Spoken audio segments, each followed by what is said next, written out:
Hoje a gente vai ter uma grande oportunidade de conversar um pouquinho sobre câncer, epigenética, biologia do desenvolvimento. Professora Kátia, muito obrigado por estar aqui com a gente hoje no nosso Resenha Consciência. É um prazer muito grande estar te recebendo aqui. Minha colega de laboratório, a gente divide o laboratório, inclusive. Muito obrigado, professora Kátia. Obrigada, Felipe, pelo convite. Parabéns pela iniciativa da atividade. É bem interessante a gente poder compartilhar isso com pessoas que estão longe, pessoas que têm interesse, mas não pertencem, têm interesse de saber sobre isso, mas também não têm uma profundidade, né? Não estão ali com a gente no dia a dia. Nossos alunos também vão poder aproveitar esse material. E, bom, então eu vou fazer uma breve introdução e vou usar como uma analogia sobre o trabalho que eu desenvolvo no nosso laboratório, que é sobre epigenética, o que seria epigenética, né? E como que isso impacta o comportamento das células, tanto durante o desenvolvimento do embrião, quanto durante o câncer. E o que que isso tem a ver, né? O que que essas três ideias têm em comum. E eu acho que todo mundo conhece pelo menos um par de gêmeos, né? Já teve a oportunidade de conhecer, entrar em contato, ter amizade. E todo mundo sabe que os gêmeos univitelinos, eles têm o mesmo DNA, né? Eles são feitos a partir do mesmo zigoto. Então, se a gente for procurar pela identidade genética desses indivíduos, a gente não sabe dizer quem é o gêmeo A e quem é o gêmeo B, porque o material genético deles é idêntico. No entanto, quem já teve a oportunidade de conhecer gêmeos, sabe que os gêmeos são muito diferentes, né? Em personalidade, em interesse. E como que isso acontece se, na verdade, a gente está falando de pessoas que são clones, um é um clone do outro, né? E como que isso pode acontecer, dado que o material genético é o mesmo? Essa mesma analogia, esse mesmo parâmetro, a gente pode transportar para o nosso mundo microscópico, que é o mundo celular.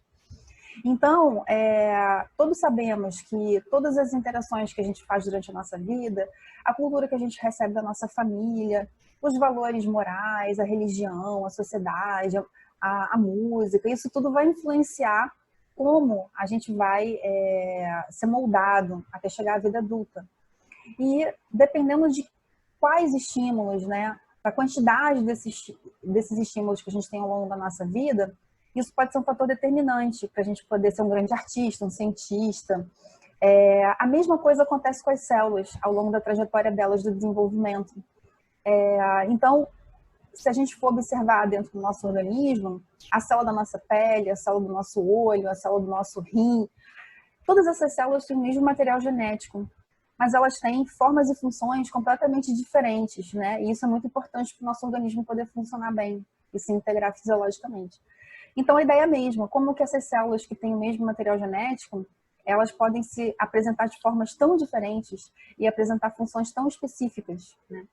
E isso tudo é explicado por essa camada de interface entre a genética e o ambiente, que é dada pela epigenética.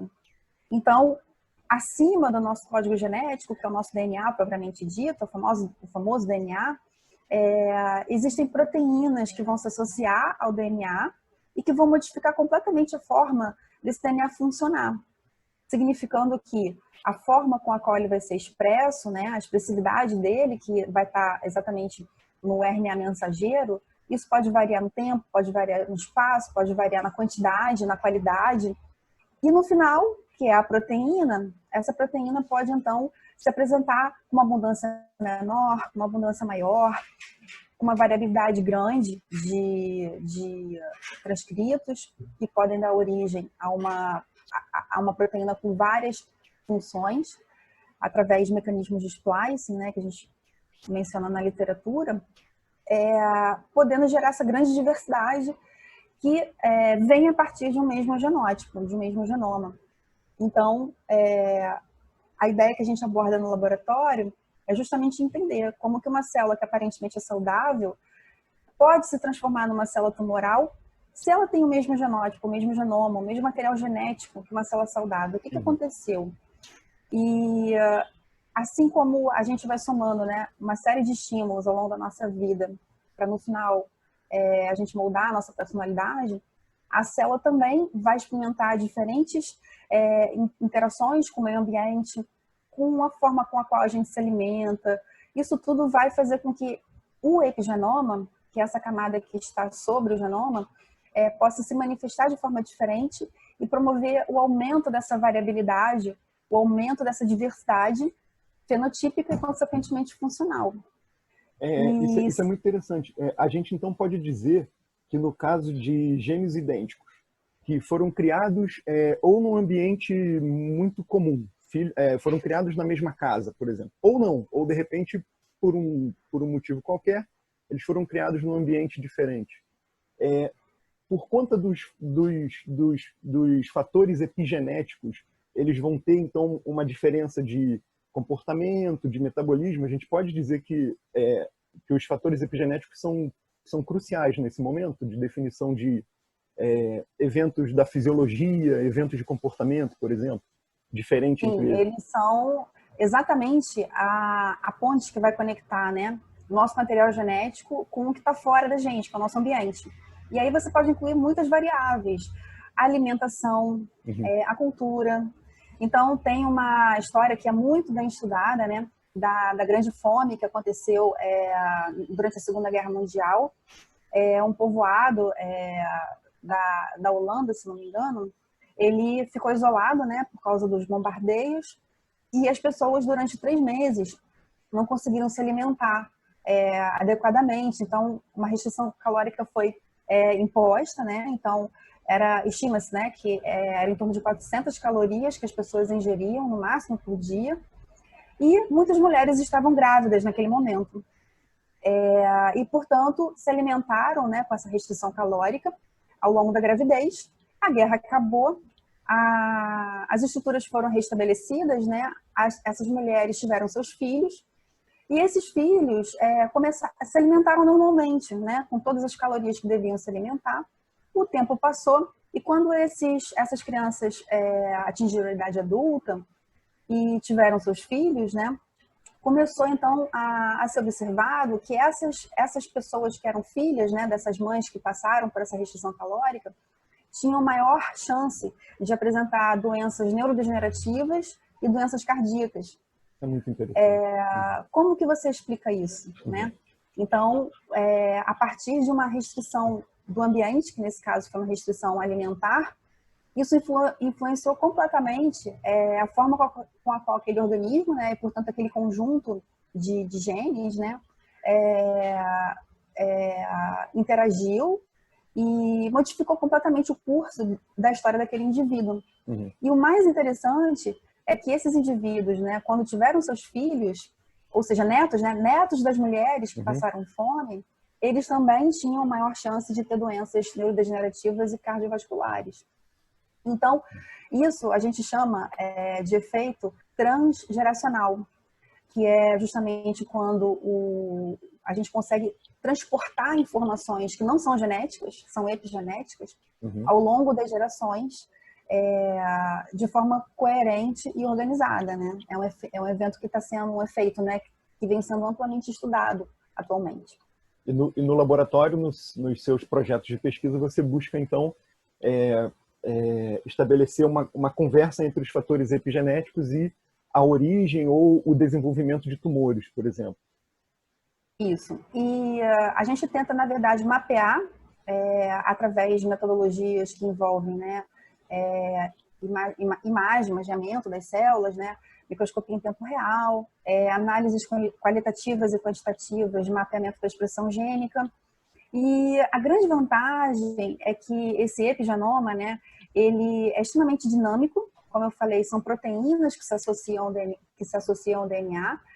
E como essa estrutura ela se organiza de forma muito dinâmica, na atualidade a gente tem disponível uma série de fármacos que podem inibir esses eventos de remodelagem do nosso epigenoma e, consequentemente, bloquear atividades que a célula poderia estar exercendo.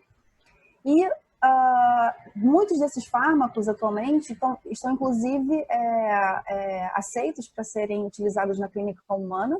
Um exemplo que provavelmente muita gente vai conhecer é o ácido valproico, que é um fármaco, né, que é utilizado principalmente para epilepsia, para combater convulsões, mas ele é um forte inibidor da remodelagem do nosso epigenoma e que pode, portanto, ter impactos muito relevantes, né, durante esses eventos de remodelagem do nosso epigenoma. E como essas Com uma drogas, influência esses direta no fármacos, período embrionário, talvez, né? Ou também. mais evidente no período embrionário. Isso, porque principalmente no desenvolvimento, né, mas também durante a nossa vida pós-embrionária, né, na nossa vida pós-fetal, as nossas células vão estar constantemente executando uma atividade de transcrição, né, ou seja, geração de RNA, de uma proteína, para responder a um impulso que é fisiológico, né? Então, essas mudanças rápidas nesses padrões de especificidade do nosso DNA são reguladas por mecanismos epigenéticos. E se a gente pensa que um tumor regula isso de forma aberrante, e a gente tem como modular esse comportamento através de inibidores e fármacos, a gente pode pensar futuramente numa forma de alterar o comportamento da célula tumoral. E fazer com que essa célula migre menos, que ela faça menos metástase, né? E que o organismo possa se adequar melhor à presença dessa célula dentro dele. Essa proposta, né, no seu projeto, isso é muito interessante porque, teoricamente, você vai poder mexer com a dinâmica, né, de proliferação e talvez até de migração desses tumores, de tal forma que você possa reduzir o potencial de agressividade que esses tumores têm, né? Isso dá uma esperança, uma perspectiva terapêutica para a gente bastante confiável, né? Pelo fato de você não interferir diretamente na estrutura do material genético, mas em fatores que vão mexer com a expressão de genes, né? Essa colocação é realmente bem interessante, porque se você pensar da ótica do tumor, da perspectiva do tumor, ele é uma estrutura que é viva, né, e que vai fazer de tudo para permanecer viva. E toda vez que você fizer uma intervenção terapêutica, né, uma quimioterapia, por exemplo, o que você vai estar fazendo, na verdade, é aplicando a famosa lei de Darwin, né, a seleção natural, né? Ou seja, você vai selecionar, na verdade, as células que são mais resistentes àquele quimioterápico. Quando você suprimir essa pressão seletiva, né, que é a quimioterapia, as células resistentes vão ficar no organismo e vão promover uma repopulação daquela massa tumoral, que é, na verdade, a recidiva, né, que a gente popularmente fala. Mas que tal se a gente pensasse numa outra ótica, né? Se a gente pudesse pensar numa possibilidade do tumor entrar em equilíbrio com o organismo. Então, ele não vai ser agredido, né? Ele não vai ser selecionado, e você pode estabelecer, então, uma relação harmoniosa entre o tumor e o indivíduo. E, como você falou, por exemplo, a gente pode limitar o quanto ele vai migrar, que significa fazer metástase, o quanto ele vai proliferar, que significa o quanto esse tumor vai crescer dentro do indivíduo, né? Então, se a gente pudesse estabelecer uma relação quase que ecológica, né, de comensalismo, né, entre o tumor e o indivíduo, interessante. Talvez, né, a chance daquele indivíduo sobreviver por mais tempo seja maior, né? Sim. Professora Kátia, uma pena que o nosso tempo é muito curto, mas a gente pode divulgar alguns dos seus trabalhos e outros trabalhos que estão relacionados com esse tema, de tal forma que o nosso papel aqui como numa estrutura para fazer divulgação científica, a gente vai contribuir ampliando o conhecimento daqueles que se interessarem por esse tema que, na minha visão, é muito importante na biologia dos tumores, sem dúvida nenhuma. Muito obrigado pela sua participação no nosso Resenha Consciência. Espero poder conversar sobre ciência e em outros temas ainda com você nesse canal, mas infelizmente, como eu falei, o nosso tempo é muito curto. Professora Kátia, muito obrigado e até breve. A gente espera vê-la aqui em outras oportunidades. Obrigada novamente e sucesso com o projeto. Parabéns.